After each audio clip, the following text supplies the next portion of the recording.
हे guys welcome to my new blog. आज चाहिँ म हजुरहरूलाई गिटार कसरी ट्युन गर्ने भन्ने बताउन गइरहेको छु। अनि हाम्रो चाहिँ गिटार ट्युनर भन्ने एप हुन्छ, यसलाई डाउनलोड गर्नुहोस्। फर्स्टमा त नाम अगाडि देख्नुहुन्छ, यसलाई यसरी अन गर्नुहोस्। यो चाहिँ फ्री एप हो, यो चाहिँ यसरी अन हुन्छ। यहाँ यस्तो देखाउँछ, तर हामीले यसरी साथ दिएपछि आफै एकछिनमा अफ हुन्छ। अब चाहिँ हामीले गिटारलाई चाहिँ सबसे पहिला अटोमा, यो मोबाइललाई अटो मोडमा राख्नुपर्छ।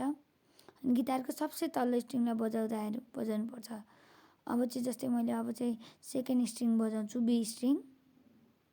जस्तै मैले बी स्ट्रिङ बजाउनलाई अब यो चाहिँ मेरो धेरै कम रहेछ भने चाहिँ यसलाई मैले हाई गर्नु पऱ्यो। हाई गर्दै गर्दै जाँदाखेरि ठ्याक्क मिलेपछि यसमा ग्रिन धर्कोमा ट्वेक गरेर एउटा आवाज आउँछ, यस्तो हुन्छ। अनि त्यसपछि यो पनि ट्युन भयो। अब हाम्रो जी स्ट्रिङमा गयो, अनि यो स्ट्रिङमा नि गएर यस्तै हुन्छ। हरेक स्ट्रिङको सेमै हुन्छ लगभग। अनि यसरी यस्तो हुन्छ ट्युन गर्दा चाहिँ। अनि हजुरहरूले यस्तै स्ट्रिङमा जानुभयो, यसलाई एकचोटि बजाउने, अनि बजाएपछि स्ट्रिङको हाई होस् या लो होस् बजाउँदै हेर्दै चेक गर्दै गर्ने।